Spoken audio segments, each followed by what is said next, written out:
So I'm in Korea.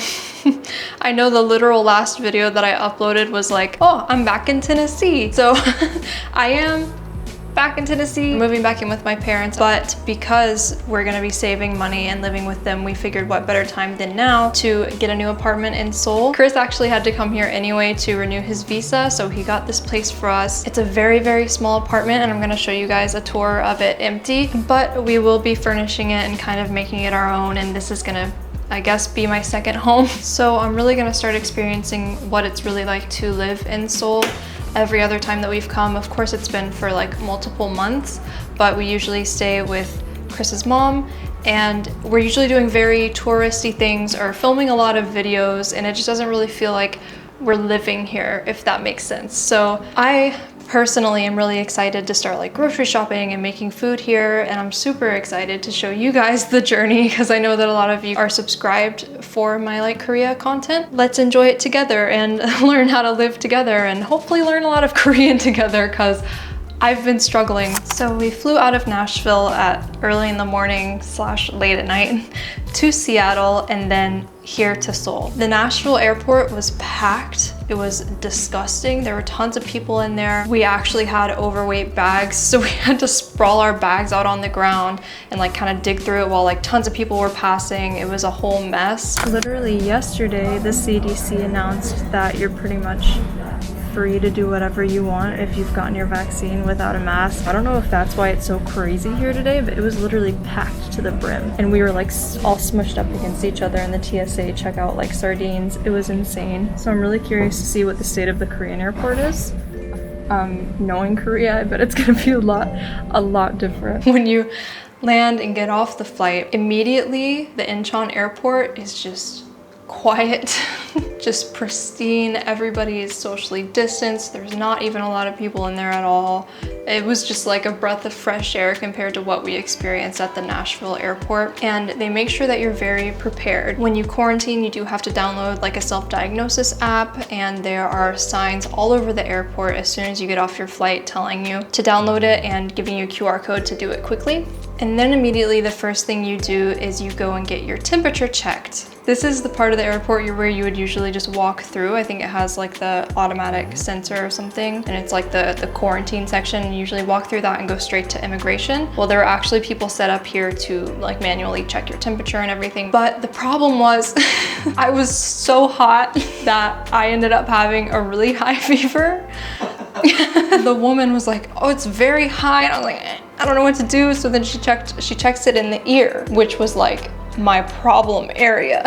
It's completely fine, like manageable to wear the mask, but the issue for me was it was like really irritating the back of my ears to have it on for 12 hours because I have big ears and sensitive skin. It was making my ears really like red and raw and hot. So I had a fever.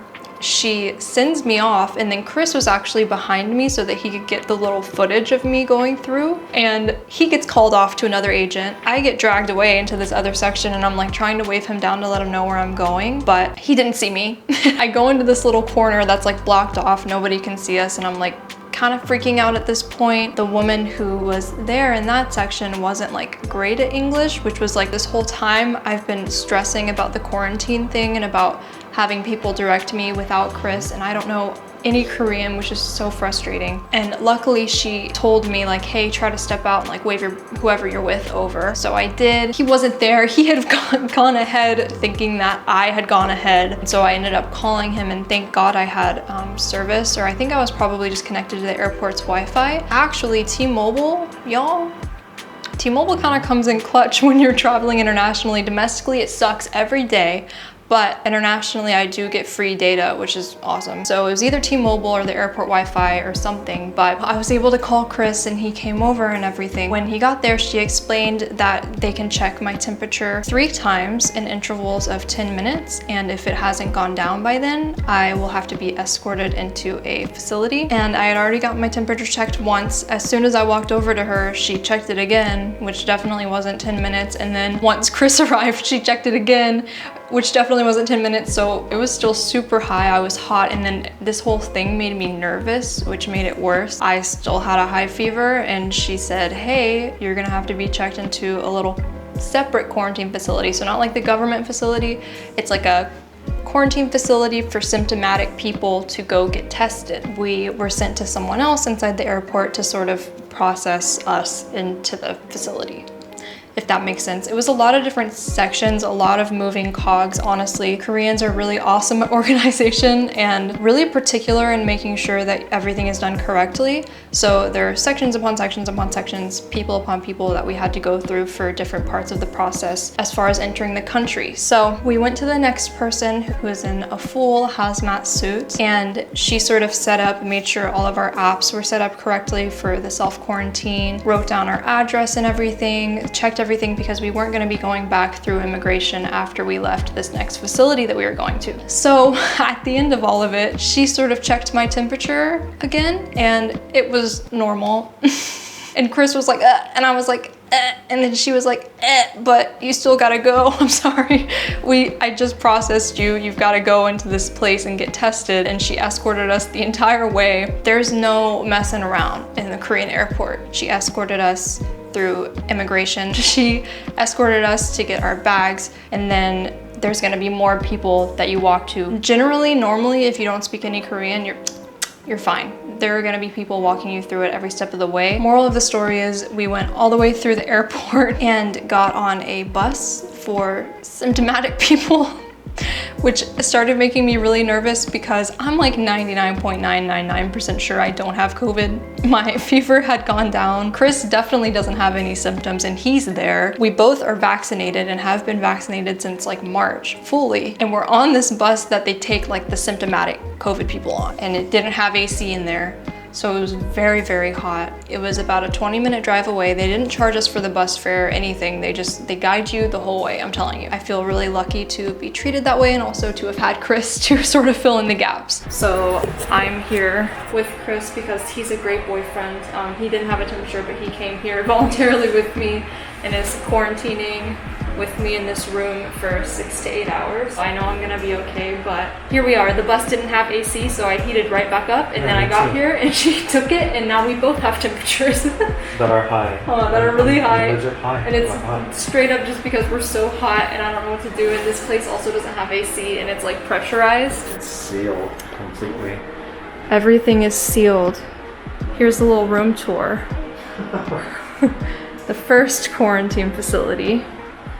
They have double doors here, so one door, we're not supposed to open either of them, but if they ever have to bring us something, they're gonna come in that door, drop it, and then we can get it that way. Yeah, once they leave. There's a little bathroom in here, a shower and everything. So we're gonna be here for a few. Thank you, babe, I'm so sorry. No, don't worry about it. I feel so bad because Chris is actually here to renew his visa and he has to do it by a certain time, and we pretty much pushed off this trip to the very last minute, and he doesn't have to be doing any of this with me, but he is, so thank you, and I'm so sorry. Okay.